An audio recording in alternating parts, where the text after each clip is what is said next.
Hey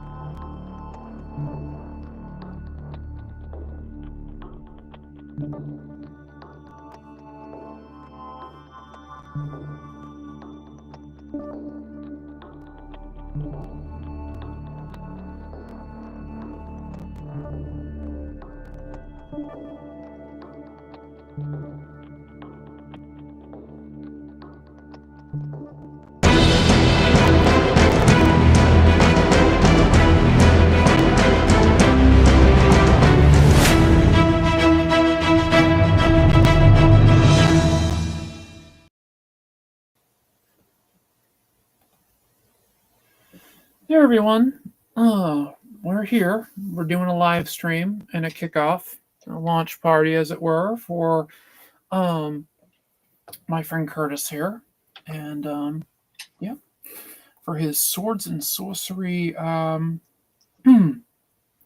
Best of Swords and Sorcery Magazine, Volume 1.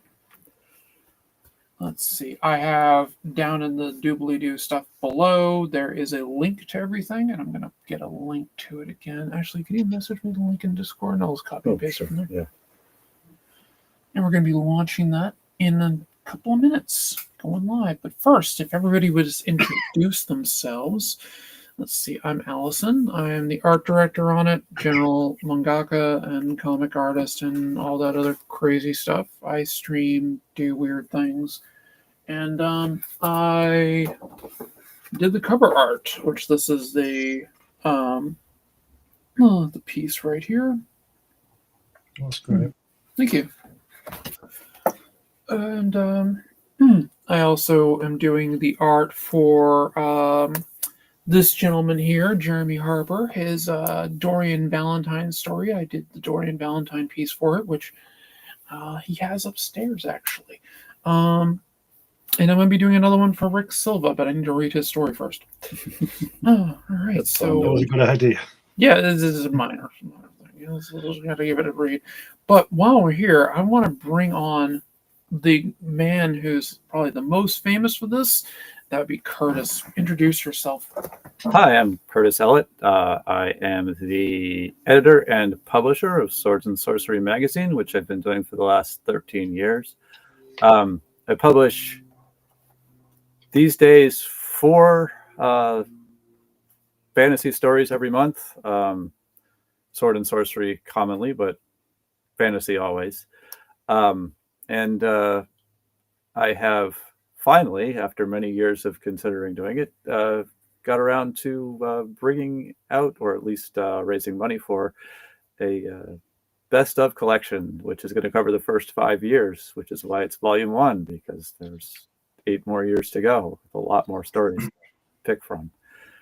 So I'm very excited and happy to be here today.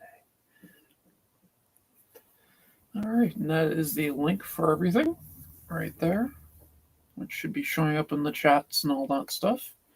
And we have one of the authors here, Jeremy Harper. Please introduce yourself. I'm Jeremy Harper. I don't really consider myself a writer. I'm a person who occasionally writes. I submitted my story to Curtis, I forget, something like 10 years ago at this point. Something like that. Yeah. That was the 3rd chapter of it, the one, right, that you had published with that? No, I had 2 previous stories concerning this character, Dorian Valentine, published in a magazine called Lore. I was hoping to get a 3rd story published, but unfortunately they folded. That was quite a while ago. I have not really published anything since. That's why I call myself a person who, on very rare occasions, writes. Not a writer. You're a writer. You're also the foremost person I know in this type of genre of fiction. Give me more, and I will very likely publish more. I don't ever make absolute promises on that sort of thing. But And across the pond, we have another one of the artists here, Mr. Glenn Fleming. Please tell us about yourself. Hi, everybody. My name's Glenn Fleming. I'm a writer and artist and sometimes publisher. I write books. I've got 12 published at the moment, varying subjects from JFK assassination down to children's books, science fiction, in between, soccer, manned space flight, humor books, quite a few.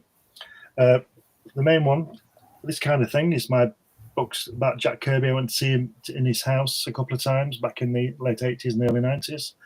This is a book about those visits. I'm also an artist, and I had a go at drawing Sword and Sorcery. Why not? So I drew this guy. There we go. All There right. we go. Cool. Yeah, it's a bit distorted, but there you go. So, Hmm. but I Bring it up. usually draw stuff like this. This is from one of my science fiction books because I like to illustrate them as well as write them, as opposed to a graphic novel. It's proper prose book. I do pieces like this, different plates, throughout the book. But I do a lot of things. I've had a varied career. I was a graphic designer, which was sort of my main job, as it were, for a long time. But I've retired from all that now. So I just write and draw, and Alison asked me to draw something for this Sword and Sorcery magazine, and I'm happy to do it. No, we're happy to have you. Your stuff is great. I noticed someone in the chat who's also a part of this, which is my partner in crime, Peter Palmiotti. He'll be joining us doing a piece for this as well. And I'm looking forward to seeing his. I've seen some of his rough concept stuff already. And yeah, that should be really enjoyable. It's great seeing you, Pete. All right. Verifying. All right. I've got it already up. I can hit the button. Okay, so why don't you hit the button, and then I'll Okay. refresh this and share this We out. are starting the project. I do want to launch. Okay, it says it was successfully started. Okay, let's see. Which platform is it on? It's on BackerKit. I threw the link in the description and everything. It's also in the chat right now. Give me 1 sec. There we go. 14 stories in the first 60 issues of Sword and Sorcery Magazine. 4 backers already. Wow. Yeah, they're getting good. Yeah, something weird happened and 4 people backed it before the project started. But Yeah, we're not really sure how that happened. We're not going to argue with it, though, because people want to No. use money. No, that's all. That's fantastic. So we're going to run through everything. Probably should have done a slightly different background color for this. The magazine part's kind of washed out. Not a big deal. We'll deal. Oh, wait, this community stuff. You. Yeah. That makes sense. Okay, so what we got here, Best of Swords and Sorcery Magazine Volume 1, Hero Package. That looks like this is our biggest one, I think, at $100. You get, let's go through the other ones first and then go to this. Yeah, because it's the limited edition one. So we'll start at the lowest and we'll go to the highest. So, Best Swords and Sorcery Magazine, Volume 1, $35. We get a physical copy of it and a PDF copy. U.S. shipping included. International shipping fees collected post-campaign in the Pledge Manager. So we are shipping overseas. Tariffs be damned. Well, tariffs overseas are Yeah, they're not nearly as bad. Unfortunately, tariffs are a big issue, but we're not going to have to worry about them. That's true. Especially because Shipping there's out of find the country. illegal. Well, we got one new backer already. Fantastic. So it includes basically 2 items. You get the PDF and you get the paperback of it. $35. You can get the PDF by itself for $10. Oh, we don't have that on here? Yeah, we do. Oh, we do. It's down here. I just know I had a scroll. I'm SMRT on occasion. Oh, we got some comments on from Peter on Glenn's stuff. Got some cool pieces. Thank you, Peter. Yeah, and we also got a tick, tick, boom. Yes, we're live. Yeah. So then we have the $45 version, the Volume 1 Adventure Package. So you get everything above, plus a postcard featuring interior art and a Swords and Sorcery bookmark. And again, U.S. shipping's included, and international you pay for after the fact. And the current looks like the bookmark we're using is my Dorian Valentine art. I think we'll have others, won't we, or is it just that one? I'm thinking one, but One? if Okay. people are interested, we could potentially make others available as add-ons. Yeah, that'd work. That sounds good to me. And then we have we also have the bookmark there, and we used my best of one, not the original logo one. I see. Okay. So you get everything from the adventure package, plus a sticker. So you get the PDF, the book, the interior illustration postcard, the bookmark, and a sticker. Then we have the everything, the hero package. This will get you everything from the champion package, and it'll also get you the poster, I believe.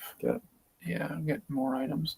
Yeah, limited edition cover art poster. So it will be a virgin cover art. There'll be nothing on it. It'll just be my raw artwork. Probably original size too, at 11 by 17. Yeah, that makes Are you sense. not offering any of the artwork in the book? I'm debating on offering some of the art. If anybody wants to sell their art, we can arrange it to have that done.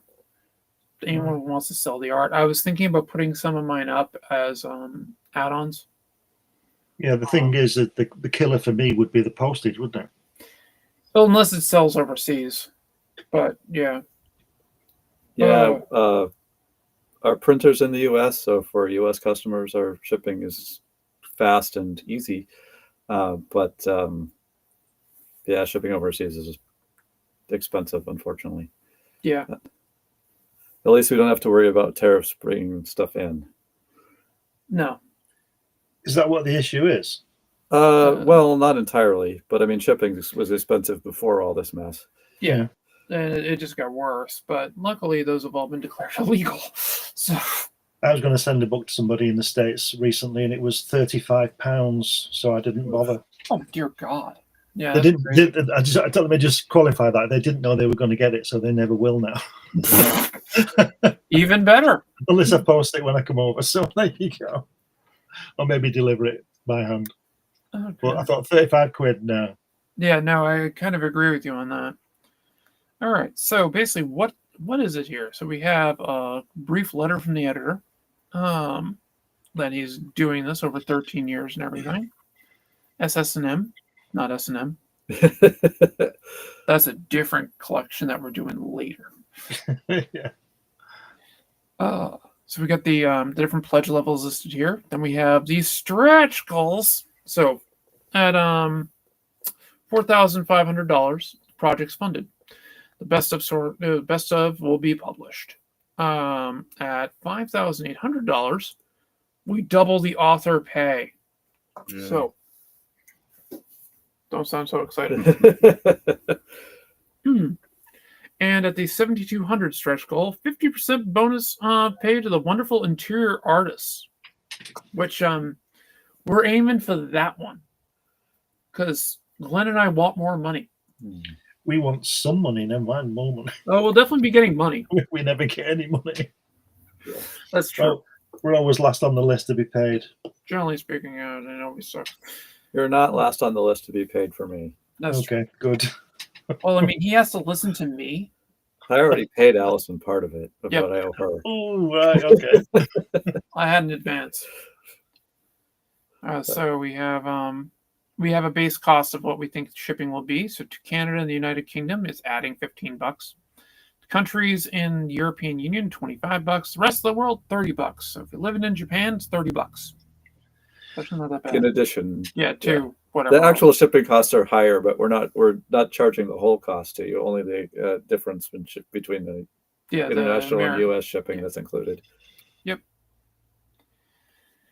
All right. So the timeline, we expect to get the finalized art by the end of October, and files off to the printer by mid-November. Take a few months for the printer to turn around the order, and we're using a U.S. printer, so it won't really delay shipping costs from overseas or clearing any U.S. customs. And if everything goes expected, sometime in April in the latest, but hopefully sooner. We got a little brief log lines about Curtis and myself. Yeah, you can read them later. They're boring. But hey, they're us. Yeah, we got other We got backers. 6 backers. Doing pretty good already. Did you post in New Edge that we were live? Yeah, I accidentally posted it in the off topic, but I will go ahead and put one in there. Oh. Or you can. I'll do it now. Give me a sec. I'm posting to the.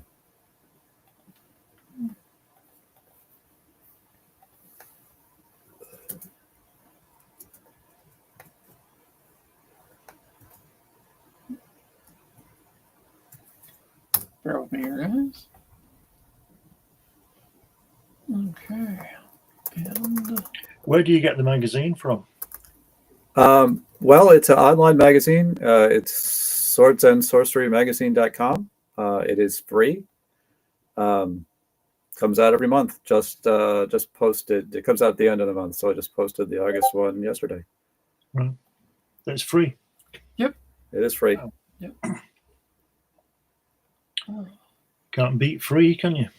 Nope. And the authors get paid. Not a lot, mind you, but they do get paid. It comes out of my pocket, so it can't be very much, but that's A labor of love. very much. Somebody have their audio on in the back? Oh. Where's that coming from?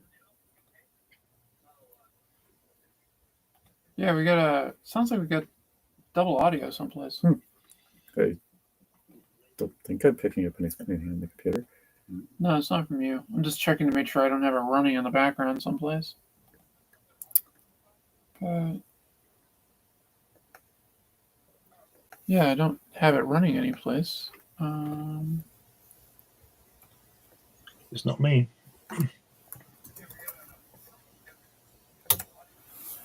Okay, give me a sec. I gotta find out what that's doing, or why that's doing it from there. No, it's not one thing, is another. Yeah, that's typical. That's very typical. I mean, at least it's not that bad, but still, we're up to 7. 7 backers, yeah. It's 3 in 20 minutes. It's not bad, is it? No, it's not bad at all.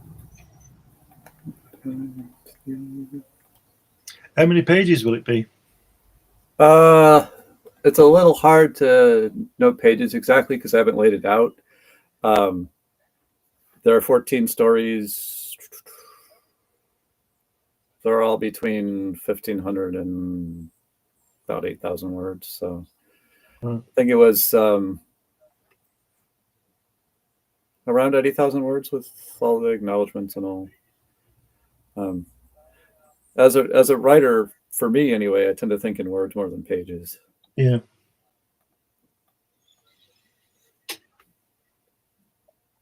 My nephew asked me how I wrote a book, and I said, what you do is you get an idea that hope nobody else has had. You just make up your plot, make up your story, sit down for 3 months, don't go out, hang your head on the wall, rewrite, and at the end of it, you've got 80,000 words that hopefully make some kind of sense. He hasn't written that book. Fair enough. Found the problem. It was my phone running things. There we go. Oh, how the hell I launched on my phone?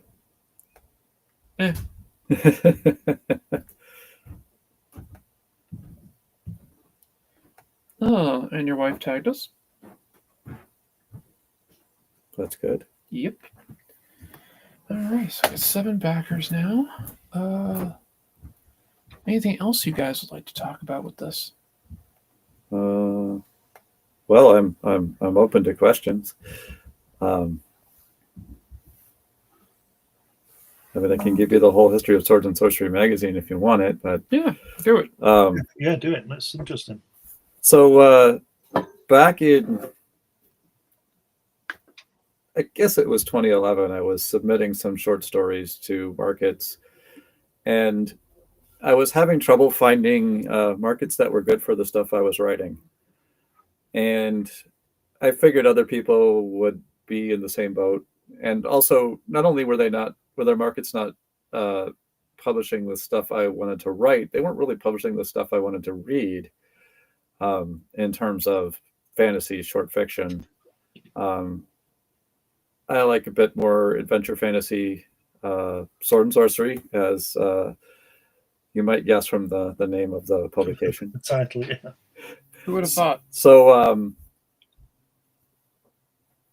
I decided to start one. And I did. It took me a little while, but in February of 2012, I came out with the first issue, and I've been doing it ever since. I've come out with an issue for every month since that time, although I've a couple of times missed an issue and doubled up on the following month. One time I was in the hospital. Yeah, like that. That's fair. But You're allowed. 13 years, I understand, is a good run for these sorts of things. Most people don't last that long with a fan scene. I decided from the get-go that I wanted to pay something. I'm not able to pay a lot, but I wanted people to be able to point to what I publish and say, I got paid for that. It's sort of a first step for a lot of people. I very deliberately wanted to be open for new writers, and I've published a lot of people's first stories. And I know a couple of people at least who have gone on, having published with me first, who've gone on to publish elsewhere and get pro rates, and I'm always really happy for them when I hear they publish somewhere more. You've also had some major artists. Writers. I've had a few significant writers, people who have been nominated for awards, won awards. I actually have a Hugo Award winner published. Send me a story. She won the Hugo for best fan writing, not for short fiction, but I thought the story that I published from her was great.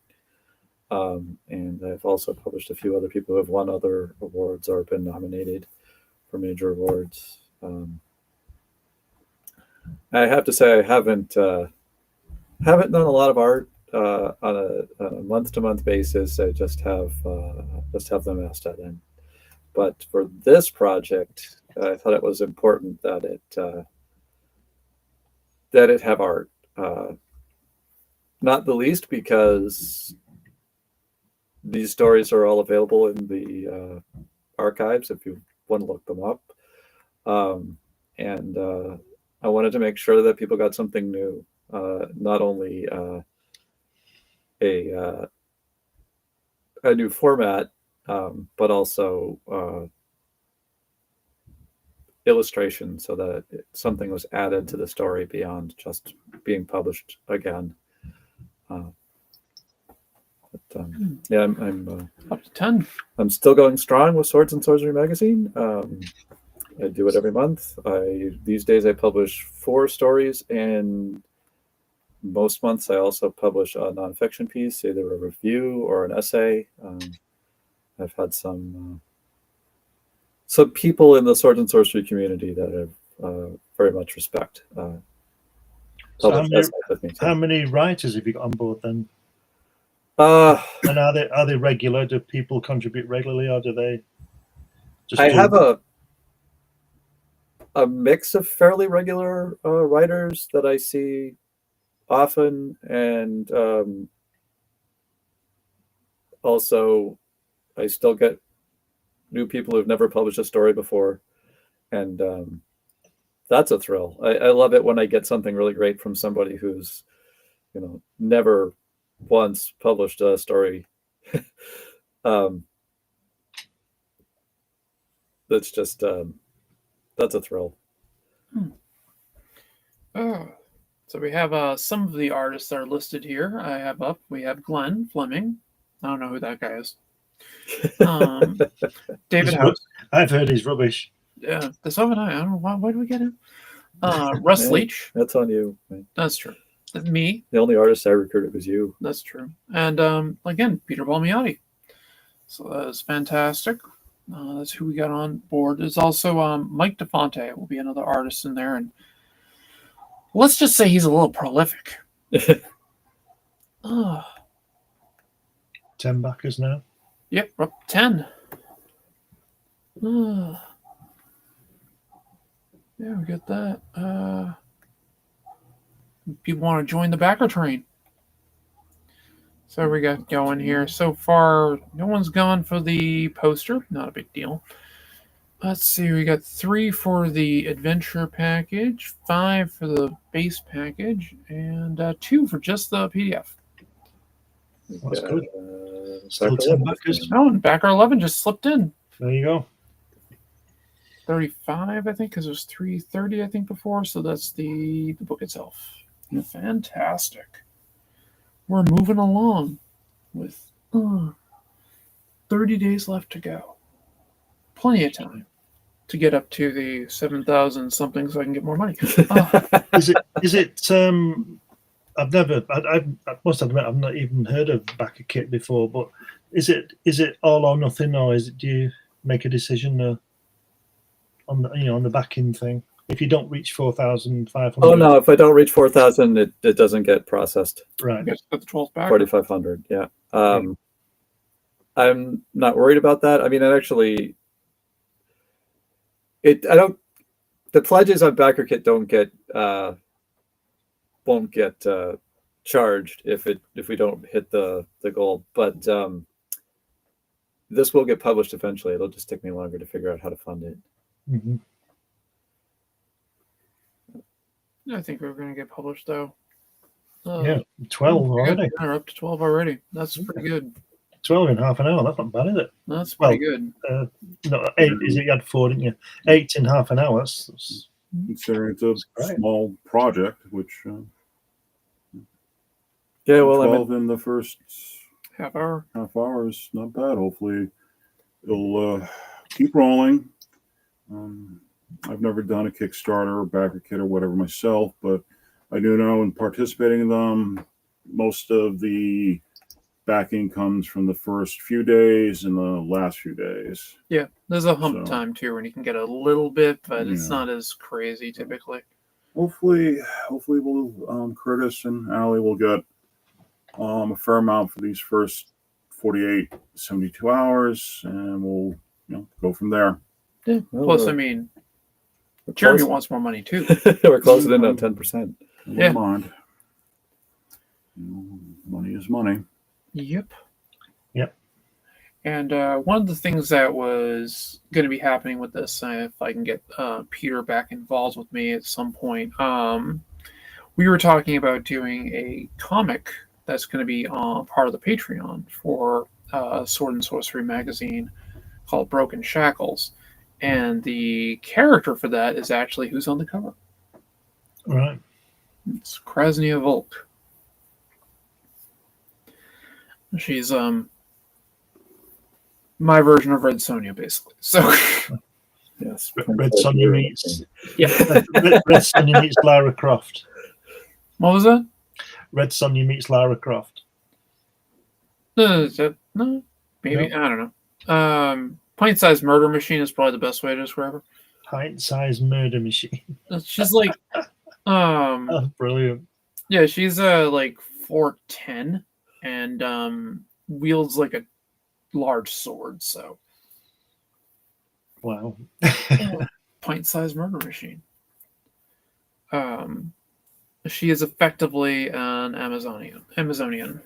So, and Peter's definitely saying some important words here.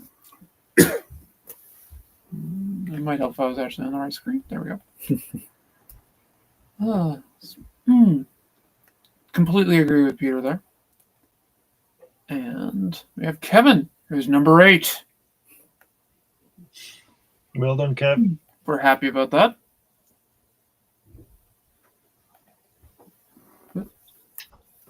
And no, Pete, I definitely want to do it. My big thing that is going on right now is I do have a submission in with. Live podcasting, folks. Yep, that's great. Somebody didn't listen when I actually told them I was going to be doing this. Just edited that out Wondering? later. It's going. You know, I said I was doing a live stream with Curtis and launching a book. Memory. Nope, we're doing it now. I'll talk to you later. Yeah, I'll talk to you later. That was fun. Oh, we're up to 13 backers. Lucky 13, as Kevin put it. You should have said, "But you're live on the air," you know. Oh, she would kill me. She would definitely kill me. It might be worth it. But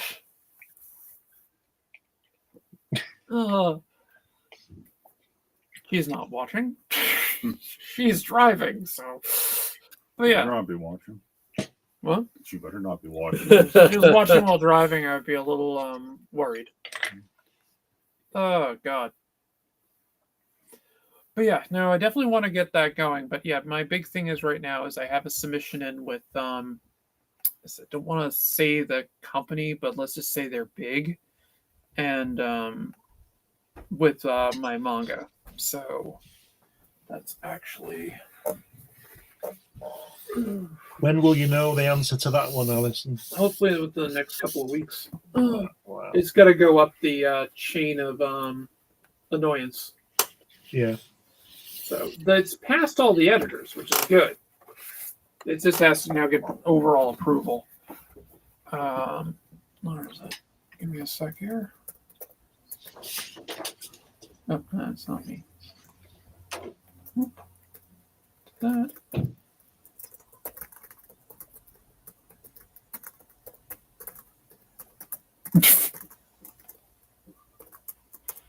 I couldn't see the chat to start with. Thought the UK government was banning me. Nope. I'm glad you can see it now. That's good. But yeah, so this is my character that I'm doing for the manga. This is Danny. She is the last Sentinel. That is a piece I recently did on one of my live streams. I did a Kickstarter for it a little while ago, which I've been procrastinating on getting out. But, you know, it will happen. So, also, I had some printer issues. Along with my comic, The Manifested, which is actually where Danny first appears. It is a proto version of her, though.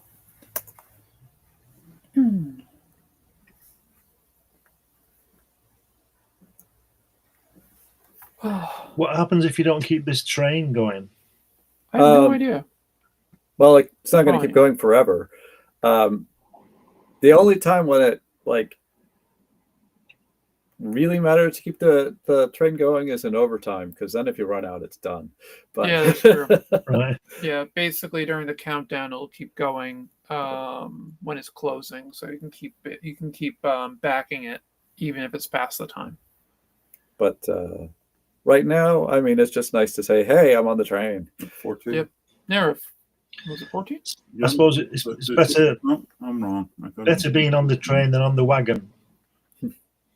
But I want to be off the wagon. Oh, wait. Oh, what you doing? Come here. Yeah. And we need the obligatory cat cam.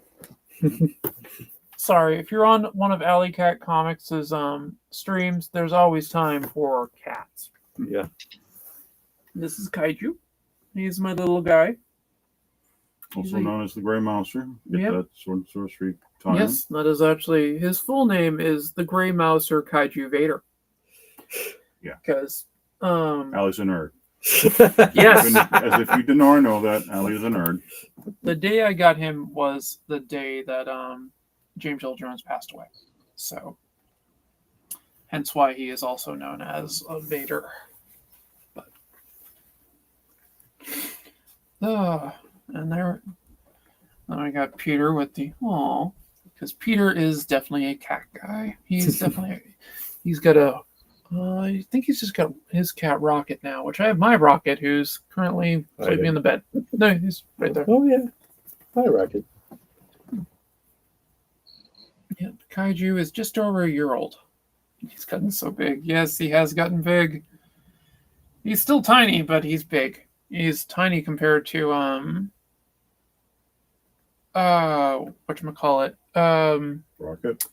Yeah, compared to Rocky, he's tiny. But yeah, he's probably mostly fully grown. He might get a little bit left in him. Yeah, it stops right now that there's a train going, pumps it up on the back. Oh, that's true too. It's because it's because there's a train going, it will be on the main page. Ah, Oh, I see. cool. Well, Yeah. keep it going, guys. So what you really need is people to back sort of every 10 minutes then to keep it going. Exactly. Yeah, that will keep it on the main page. Oh, that's Kevin. I'm sure he appreciates that, and he ran away. Don't worry about- Oh, he's right behind me. Yeah. Oh, yeah, he's right behind me. Okay. If I roll back, we won't be happy. Let's not do that. But yes, oh yeah, that's mildly annoying. Boop. There, that one's a bit better. The web page kind of knocked out my the full part of my logo. And it's basically why we're here and all that. If I could just ask people if they could to do me a favor.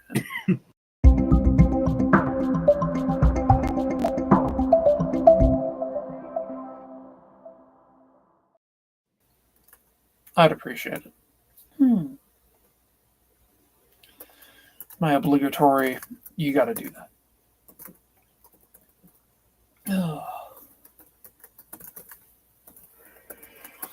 And feel free to come and watch me draw when I do my drawing streams.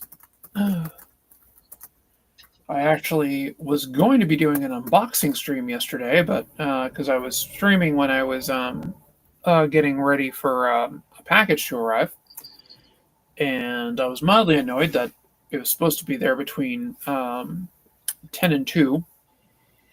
So obviously about 5 it showed up. Mm-hmm. Yes, that's the way it always goes, right? Yeah. But I was hoping to be live streaming when it came. I was going to do an unboxing. I actually got the new Wacom Move Ink. So that was kind of cool. And yes, yeah. Granted, that's Sanderson. When Sanderson did Backer Kit, the train went 40 via 72 hours without stopping. That's Brandon Sanderson. Yeah. I mean, he's probably the top fantasy author right now. Period. Right now, yeah. I mean, he wrote my favorite series, which I'm a huge fan of the Mistborn series. Oh. Man, oh, wow, that's crazy. Yep, that definitely is crazy. But yeah, it's Brandon Sanderson. He also blew the doors off Backer Kit with the amount that he made. His Kickstarter did something similar to the year before, which I actually backed that one. I got audiobooks of all of his stuff, which I believe I have on my Spotify account, because he didn't release them to Audible. You're Brandon Sanderson, you don't have to. No, they don't. Audible doesn't exactly pay the greatest of royalty fees and stuff like that to its authors. I won't be releasing anything to Audible either. At the moment, there's no plans for an ebook or for an audiobook. Yeah. Although, if anybody wants to record stories that I publish, I'm happy to publish them on the website with the printed story. I've done that before, and I'll do it again if writers want to send me an audio version. I will publish it. That is always cool. I'm not a voice actor. I can't just record them myself, and it's a very small operation.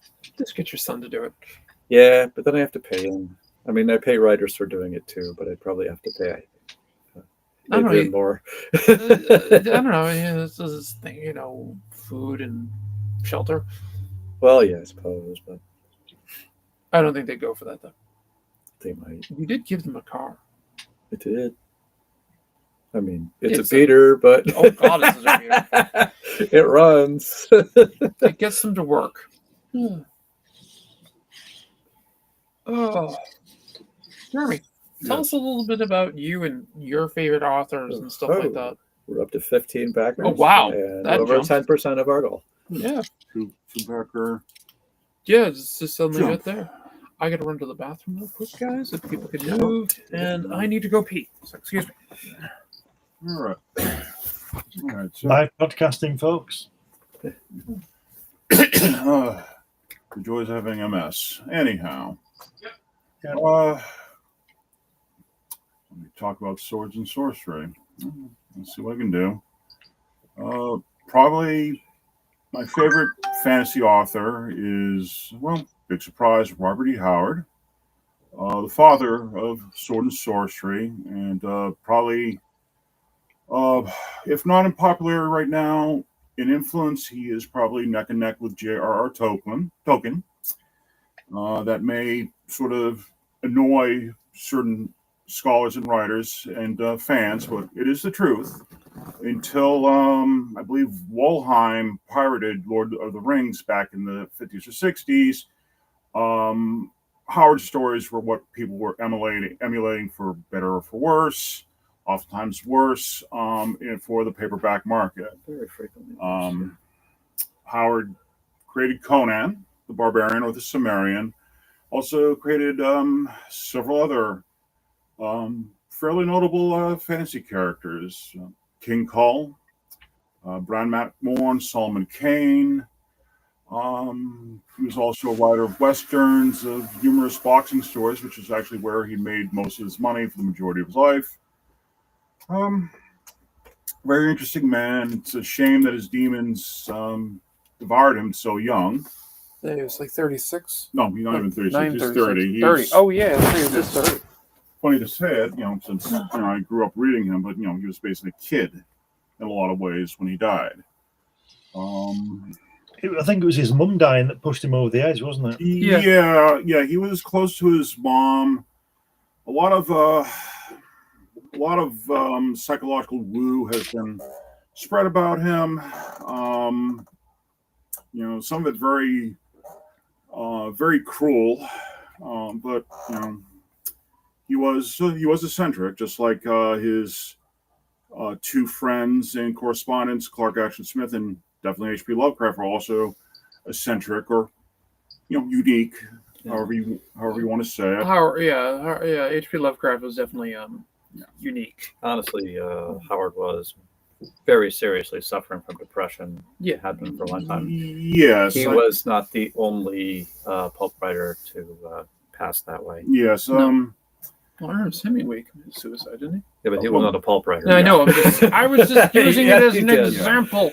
Yeah, that was largely in his case because of the long history of alcoholism. Yeah. But anyhow, so he's one of my biggest influences on me when I write, or more often when I create and run modules and games for my the gaming groups I play with, because of course D&D. Actually, I think a lot of people in my generation may have gone into fantasy through Dungeons and Dragons. I managed to spread out from there because I was interested in these things. Other Sword and Sorcery writers, basically, probably the big four: Howard, Michael Moorcock, his Elric, his Corum, Fritz Lieber with his Preferred and the Grey Mouser, and though I would not consider him Sword and Sorcery, J.R.R. Tolkien. I remember reading exactly maybe Ken St. Andre, the creator of Tunnels and Trolls, said they were probably the most influential fantasy writers of the 20th century. Those four. And all four of them cast a big, long shadow over the genre until maybe recently. Yeah. Well, Stephen King cited all of them, too. King is... Lovecraft, I know that. Well, yeah, King has said things about Howard, good and bad, whatever. I'm not going to, we all have our opinions. I've grown to the point, I'd like to think that it just is. Just because someone doesn't like what you like doesn't mean they're bad or whatever. Especially when it comes to things like fiction or art. Yeah. I wish more people would realize that. Yeah, well, the world could be better in a lot of different ways. Yeah. Uh, Can I ask you a question, Jeremy? Yeah. Is it known, or do you know, or is it known if Tolkien read Howard? Actually, yes. Person who was responsible through whether you consider legitimate or through chicanery of promoting Conan, at least from basically the 50s to about around the time of his death in, I think, 2000 was Elsbrock de Camp. I was going to bring up, I think it was de Camp, right? Yeah, he went to the UK to England and he met Tolkien. And actually, I think before he met him, he sent him a copy of an anthology. I can't remember the name right now. That had a Conan story. It was not one of the top tier stories. I think was Shadows in the Moonlight or Iron Shadows of the Moon. I'd have to do the research. And Tolkien told the camp that he liked it. He thought he rather liked it. I honestly can't say he's never discussed it anywhere else, as far as I know. But I'm not the greatest of Tolkien scholars. Up to 600. When was Tolkien born? He's old. Like, yeah, I mean, definitely. He fought in World War. Yeah, he fought in World War One. So the 1890s, 1880s. Ali is looking right now. I personally think maybe he was being 1892. Okay, 1892. I personally think maybe he was being polite to Elsbrock Camp, which is not to say he disliked the story, but actually fairly recently, a few years ago, someone found a list, a list that Tolkien had written down of his opinions of all the stories in the collection. And he had hard things to say about most of them. Clark Ashton's one thing I remember, Clark Ashton Smith's one of his Hyperborea stories, the testimony of Athamas. I'm probably mispronouncing that name. He said that the monster, they said it had good atmosphere. The monster in there was absolutely obscene, which, well, if you read that story, it is a rather disturbing creature. He said he liked C.L. Moore's Helgard. C.L. Moore created the first woman sword and sorcery character, Jarell of Jory, which I believe actually New Edge magazine is publishing new stories licensed by the C.L. Moore estate. Yeah, Ness published one, and Beneath the Skies published one. Okay. I got actually the book right over there. Yeah. Stuff. Yeah. And he liked it, though. He said that it felt the climax or the supernatural activity felt a bit unconvincing to him. Strangely enough, he did not mention Howard's, which you can interpret however you want. That at least, he didn't have any particular criticism of it. Hopefully it wasn't just because he felt neutral or thought it was tapioca or something. So yeah, Tolkien had read Howard. Tolkien actually was interested in science fiction, as far as I know. I mean, he was grateful to the SFWA for helping him get his royalties. I forget who eventually legitimately published Lord of the Rings over here. I know he was not happy with Wollheim for pirating the books, even though Wollheim managed to sow the seeds of the Tolkien cult. I heard or read somewhere that actually one of Tolkien's favorite writers, or at least some favorite science fiction writers, was Asimov. That doesn't surprise me. Yeah. But yeah, as for modern sword and sorcery, or at least things post that boom, I like Amaro by the late Charles Saunders. Sort of sad it never really caught on the way it did. I think I'm a bit of an oddie. I've read Carl Edward Wagner's Kane, and actually I don't really care too much for Kane. not going to say they're bad, but they really don't strike me as, at least personally, me as that good or interesting. But again, that's just me. Someone's trying to take out the camera. Yes. He's done that before. I'm also, I'm also not that fond of Heinlein and Ray Bradbury. So that probably says more about me that I don't care for Kane than than not. What else? What do you think about Robert Silverberg? I am listening to a Conan pastiche, which actually is better than pastiche. John Hawking's Conan City of the Dead, which strikes me as very good. Have to get back to that. You got a question? Good. Was it Kevin's asking? Maybe he missed it. But what specific stories did Tolkien read by Howard?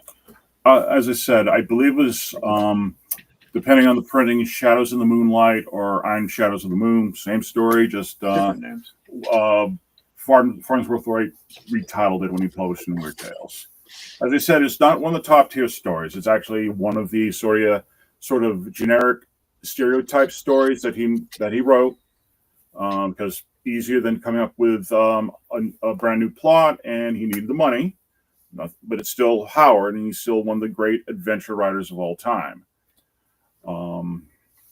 Let's see. I had a question for the both of you as well. Mhm. I'll go one at a time up on that.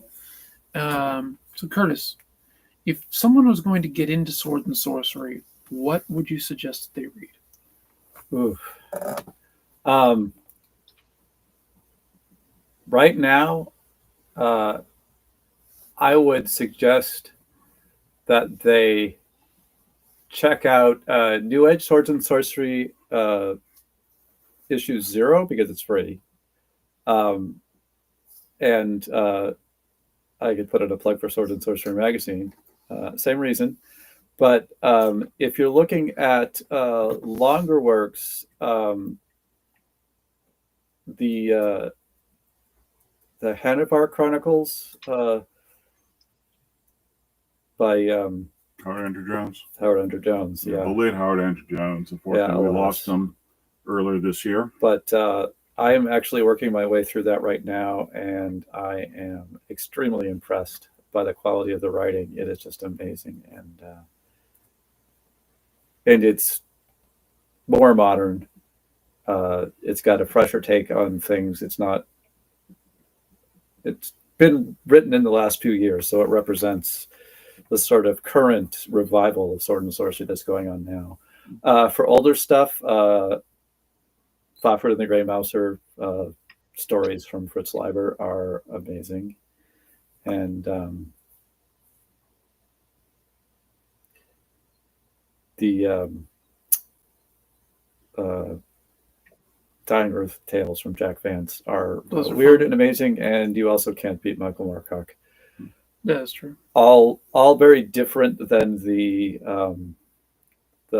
traditional sort of view of Sword and Sorcery that you get from Conan and Call. Not that you should avoid Conan and Call. Howard's work is fantastic and worth a read, but it is older and it does have some problematic content from time to time. So if you haven't read Sword and Sorcery before, I'd go with something a little bit more recent. How big was Howard when he was alive? Howard was a major writer for Weird Tales. He published a lot in boxing magazines, both humorous and dramatic boxing stories. That was actually his bread and butter. Towards the end of his life, he broke into a magazine called Argosy. Argosy was basically one of the largest and best paying of the pulps. They basically published stories of all sorts, a lot of adventure, mysteries, actually some science fiction. It was one of the big 3 or big 4 pulp general story magazines. he was publishing these humorous burlesque westerns, Breckenridge Elkins. His career is about to take off because besides paying better and on time, if you start to get into artsy or adventure or blue book or short stories, you were, I won't say almost guaranteed, but getting a book published was a lot easier and would be a lot more lucrative because it'd be there was no science fiction book publishing at the time or whatnot. So his career is about to take off, but again, you know, he was moving into westerns where he definitely would have made a lot of money and would have been, you know, he lived in Texas. He steeped himself in the lore of the Southwest and the South, of the Southwest. So he could have been very big. I mean, it's possible. It's you can never tell because a lot of speculation how someone would do if they live past a certain point. It often reflects the opinion of the person who's doing the speculation more than what would have happened. But it's quite possible he could have buried his reputation. He could have buried his career as a fantasy and become one of the great Western writers of all time. Who knows? So yeah, and he definitely was well known in fantasy circles.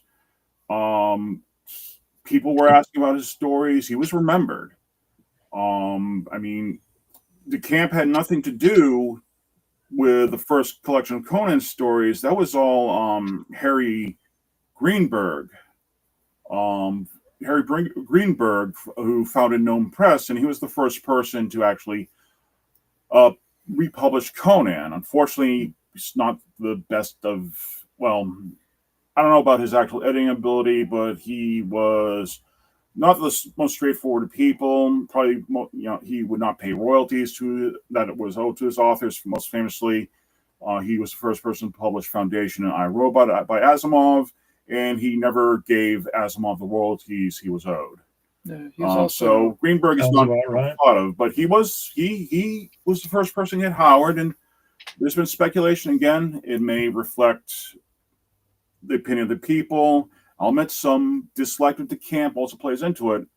A lot of people say the camp was not necessary. That back in the 70s, during the Burroughs boom, the Doc Savage boom, when editors were digging through pulp magazines to find stuff to reprint, he would have been rediscovered then. But again, who knows? And that was that basically when that happened. That's when Frank Frazetta did the painting. Yes, yeah, yes. Frazetta helped. Frazetta helped. A lot of people say that Howard wouldn't be read if it wasn't Frazetta, which is, well, bullshit. If you've read Howard, you know he's the real deal. Because, well, Lynn Carter had Frazetta covers. And, well, he is not republished by anyone major. Well, Lynn Carter these days is more respected as an editor. Well, yeah, it's almost always been that way. Lynn Carter was a historian, though he often did a lot of off-the-cuff comments on his editorials and stuff. As a writer, well, I won't speak ill of the dead. He was supposedly a very personal person, but again, he's a person who I will let his he was all right, but he's another person who let his demons destroy him, unfortunately.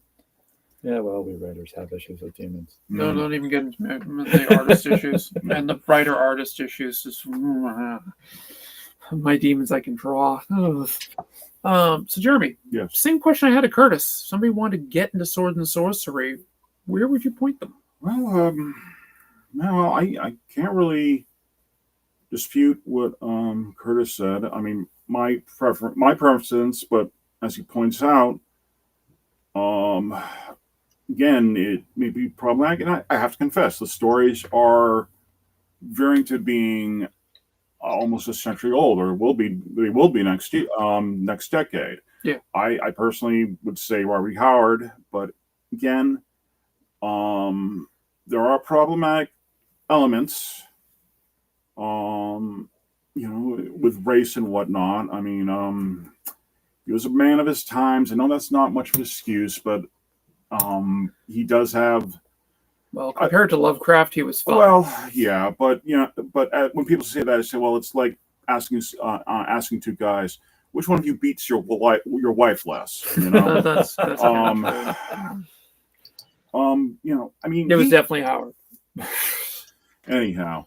Howard was never married. As I like to say, I mean, he was a intellectual redneck in the ass end of Texas. That's pretty true. But he could at least, because of his natural sympathy for the underdog, he at least could play fair with minority characters. At least he could understand where they're coming from. Like there's a pirate story he wrote where basically this escaped black slave and basically the South American Native American he and his comrades have joined the tribe.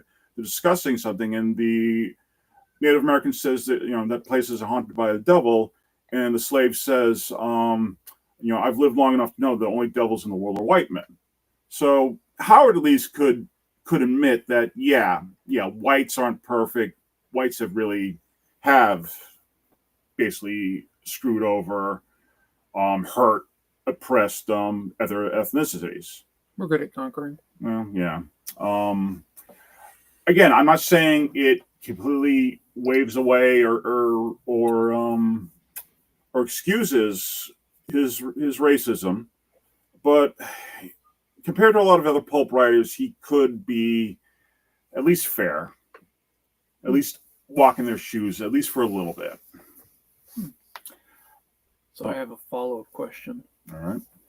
To both of you. Mm-hmm. What is your favorite sword and sorcery story? My favorite sword and sorcery story. Living aside ones I've published, which that's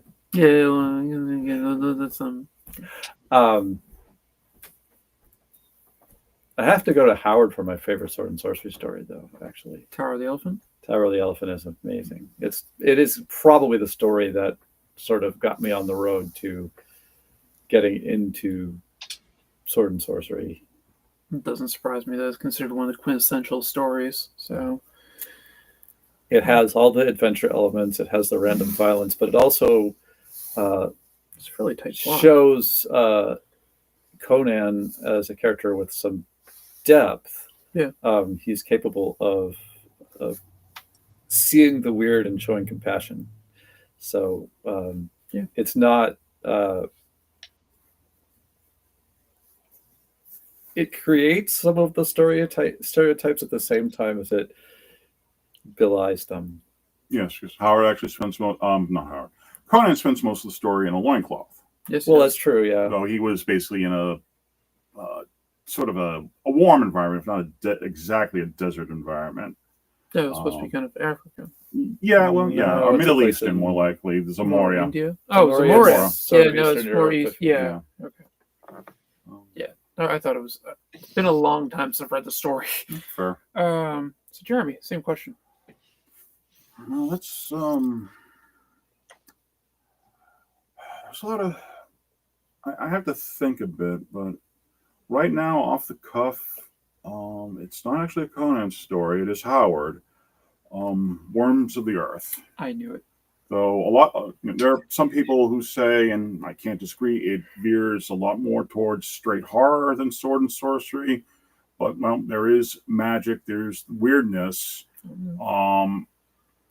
I've heard a description, probably the best, at least the description of sword and sorcery I agree the most of. It's by the editor and writer Daryl Schweitzer. Sword and sorcery is historic adventure set, a heroic adventure story, a swashbuckler per se, set in a medieval or pseudo-medieval setting, but with supernatural horror. And Worms of the Earth, at least, falls under that definition. And it's also, of his fantasies, is probably the best story he ever wrote. And he wrote a lot of crackers, a lot of basically major stories that still resonate to this day. We already mentioned Tower of the Elephant, but the other big one was Red Nails. Red Nails, Beyond the Black River. No, that one too, yeah. My personal favorite of Conan would be People of the Black Circle. Yeah, that's a great which one. Shows that Howard was one of the big three Weird Tale writers. Howard's greatest strength was his plotting, and the plot of People of the Black Circle just ticks like a Swiss watch. And not to be confused with Spin the Black Circle by Pearl Jam. Okay, right.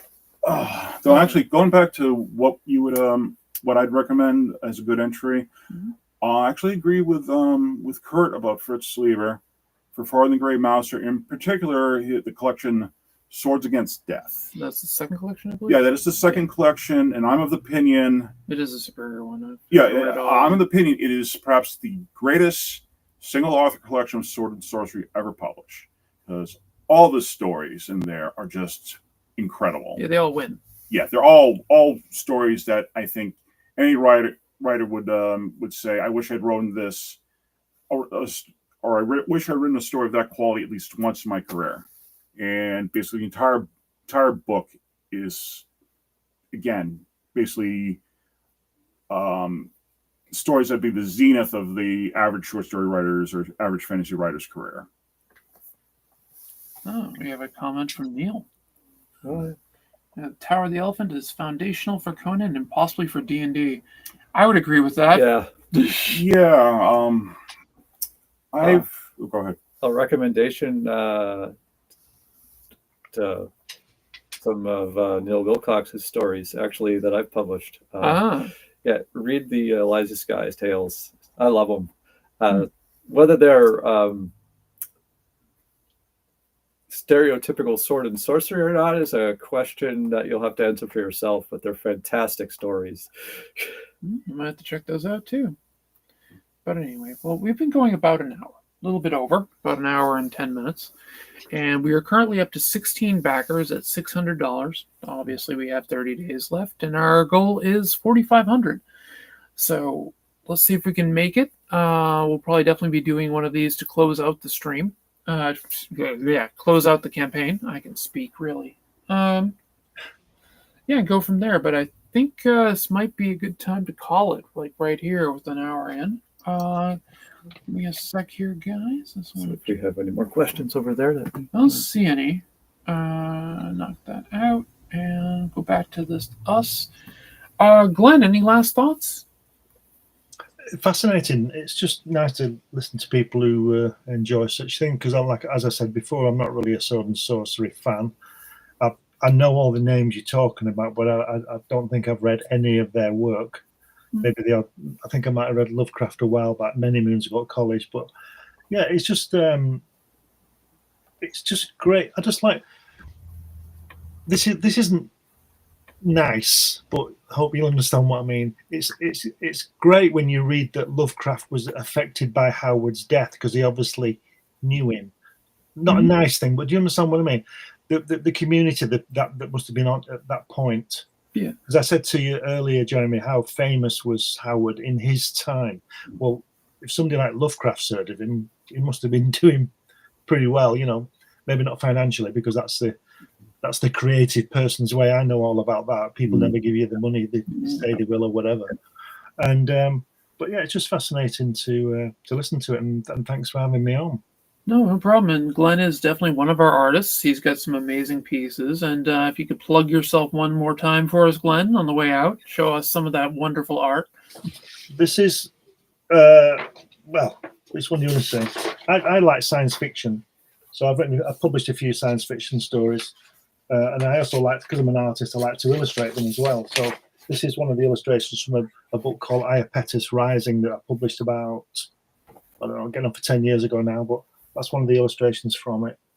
Yeah, that's on a full board and everything.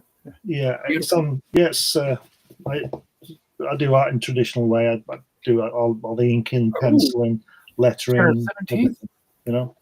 Patrick, one sec. Patrick, thank you, my friend. I always appreciate you. 17 backers now. It's $6.55. And I thought I'd have for this, not for this program, but for the Atlantean magazine. I did a drawing of a Sword and Sorcery Cull, I think he's called. Yep, Yeah, that's That, fine. you know, so because I've never drawn anything like that before, and I probably never will again. Well, you captured Call very well. Yeah, you did. Thank you. Definitely good call. So it's again, it's some cartridge paper, but it's all coloured and you know, drawn by me. Oh, But Light's hot dogs, I guess. Yeah. so yeah, it's just nice to be on a different set of faces and voices. Yeah. Well, Glenn and I are on a lot of stuff together, so you know, Yeah, we I'm sick tolerate each other. I'm sick. I've known her 3 years. I'm sick of seeing her 2.5 years ago. Yep, that's true. And these people have been putting up with me for God knows how long. Forever. Yeah, pretty much. But anyway, so Curtis, do you want to give? Actually, Jeremy, tell us about you first. Then I'll go to Curtis. As I said, I'm a person who occasionally writes.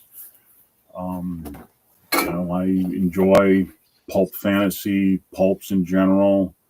But funnily enough, right now my favorite writer is the historical detective writer Paul Doherty.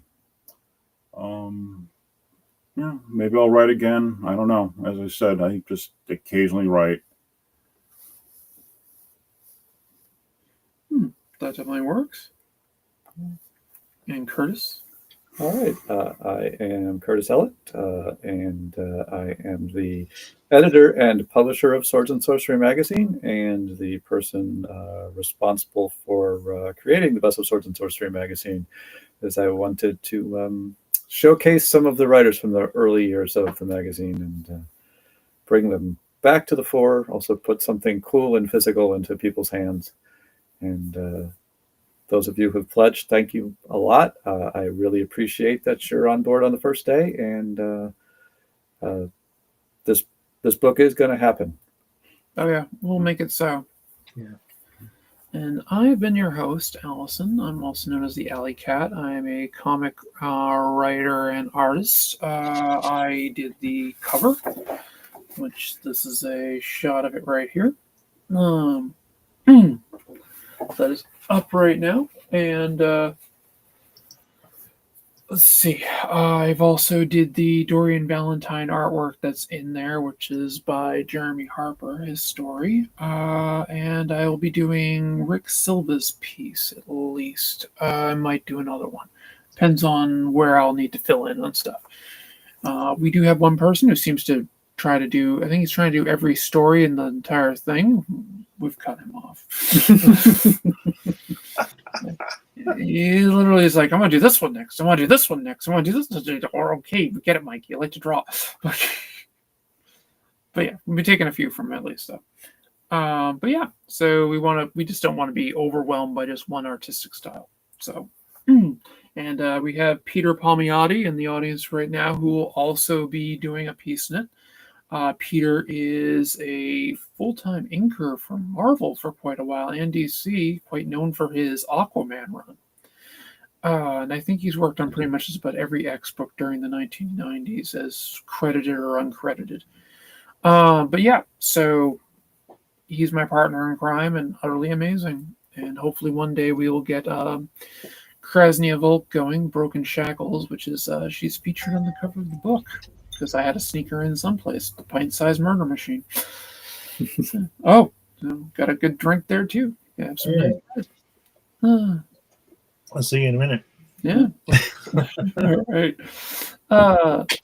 Cheers to you, Glenn. Oh. And that would be our stream. And we'll see you soon. We'll see you hopefully in about 30 days to close everything out. Yeah. So everyone have a great day. Thank you for coming. And it's been a pleasure.